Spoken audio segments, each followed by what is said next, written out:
السلام عليكم ورحمة الله وبركاته. أهلا ومرحبا بكم متابعينا الكرام.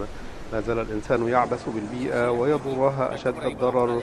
صدمة في العالم، البحر يلفظ آلاف الكائنات البحرية على الشاطئ. نزوح للكائنات البحرية في إحدى جزر الكناري بإسبانيا، حيث خرجت آلاف الكائنات الحية إلى الشاطئ. لكن في البداية لا تنسوا الصلاة والسلام على سيدنا وحبيبنا النبي محمد صلى الله عليه وآله وصحبه وسلم. ولا تنسوا الاشتراك في القناة ليصلكم كل جديد. أيضا في اليمن نفوق أطنان من الأسماك في شواطئ محافظة المهرة نتيجة عمليات الجرف العشوائي. وفي روسيا هناك تساؤل لنفوق الأسماك في أحد الشواطئ في روسيا. هل هو استهداف أضر بالبيئة البحرية في روسيا أم ماذا يحدث؟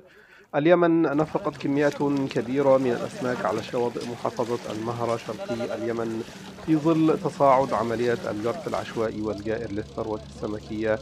ومن لبنان نفوق أطنان من الأسماك في بحيرة القرعون الملوثة في لبنان.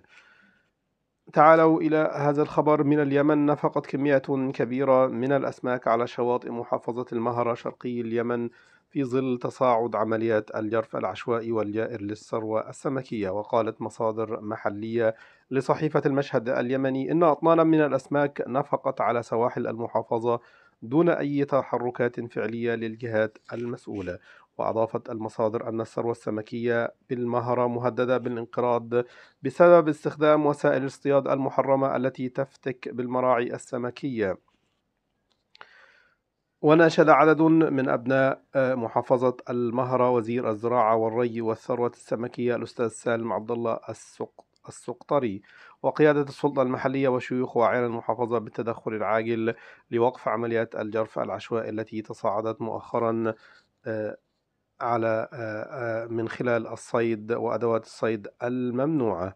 يعتبر صيد الأسماك مصدر الرزق الوحيد للآلاف من أبناء محافظة المهرة التي تمتلك أطول شريط ساحلي بالبلاد في اليمن.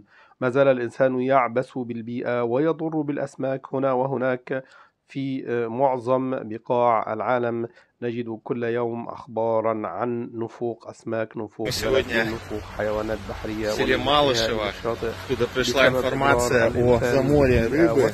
Сегодня с нами работают представители نسأل прокуратуры. الله السلامة. Мы شكرا сейчас جزيلا будем для في أمان الله. ветеринарной лаборатории